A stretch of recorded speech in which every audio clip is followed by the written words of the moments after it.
Hi friends, எல்லோரும் என்ன பண்ணிகிட்ருக்கீங்க? சாப்பிட்டீங்களா? பாருங்க, உடம்பு சரியில்லாமல் எனக்கு என்ன ஆச்சுன்னு தெரியல ஃப்ரெண்ட்ஸ். காய்ச்சல் அடிக்குது. என் வாய்ஸை பாருங்கள் எப்படி ஆயிடுச்சுன்னு. வீடியோ ரீல்ஸ் பண்ணி பண்ணி கண்ணு பட்டுருச்சு எனக்கு. அதனால தான் வீட்டில் சமைச்சிட்டேன். சாப்பாடு வச்சு பட்டாணி குருமா செஞ்சுட்டேனா. ஆனால் எனக்கு பூரி சாப்பிடணுன்னு தோணுச்சா, அதனால தான் கடையில் தான் வாங்கிட்டு வந்தாங்க. பாருங்க, பூரி, அதுக்கு சட்னி கொடுத்துருக்காங்க. அப்புறம் உருளைக்கிழங்கு குருமா கொடுத்துருக்காங்க. வாங்க சாப்பிடலாம்.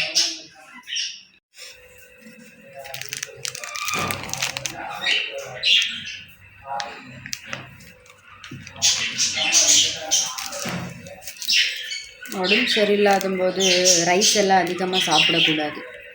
இந்த மாதிரி இட்லி, தோசை, பூரி இந்த மாதிரி எடுத்துட்டா சீக்கிரமாக சரியாகும் அப்படின்னு நான் நம்புகிறேன், நான் நினைக்கிறேன்.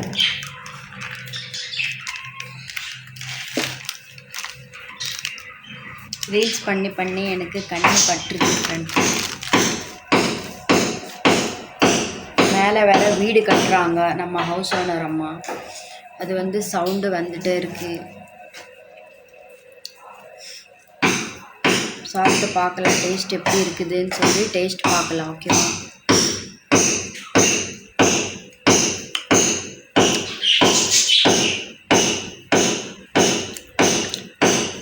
எனக்கு ஒன்றுமே தோண மாட்டேங்குது.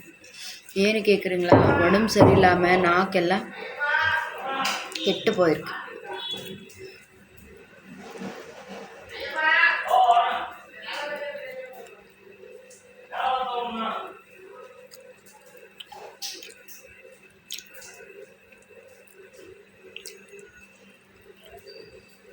எனக்கு பூரி இப்படி இருந்தால் பிடிக்காது ஃப்ரெண்ட். இந்த அப்பளம் மாதிரி இருந்தால் தான் எனக்கு பிடிக்கும்.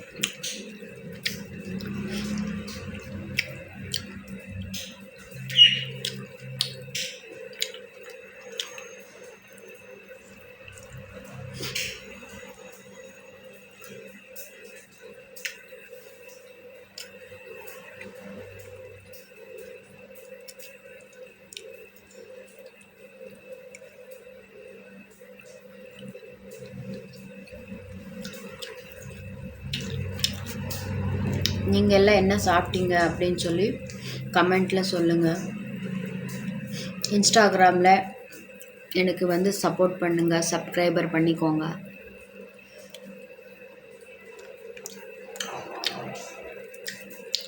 என்னோடய ஐடி இன்ஸ்டாகிராமில் மென்ஷன் பண்ணியிருக்கேன்.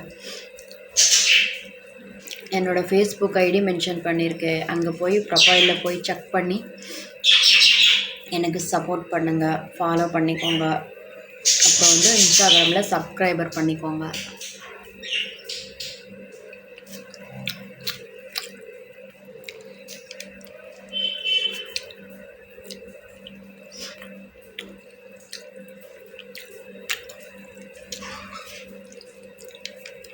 ஓகே ஃப்ரெண்ட், இப்போ இது சாப்பிட்டுட்டு நான் மாத்திரை போட்டு கொஞ்சம் நேரம் ரெஸ்ட் எடுக்க போகிறேன். பிடிச்சிருந்தா ஒரு லைக் பண்ணிக்கோங்க, ஷேர் பண்ணிக்கோங்க, சப்ஸ்கிரைபர் மட்டும் பண்ணிக்கோங்க. தேங்க்யூ. இப்படியே சப்போர்ட் பண்ணுங்கள். எனக்கு சப்போர்ட் பண்ணுற எல்லாருக்கும் ரொம்ப ரொம்ப நன்றி. அப்படியே எனக்கு உடம்பு சரியில்லை, எனக்கு சரியாகட்டும்னு சொல்லிட்டு காடிக்கிட்ட வேண்டிக்கோங்க. டாடா.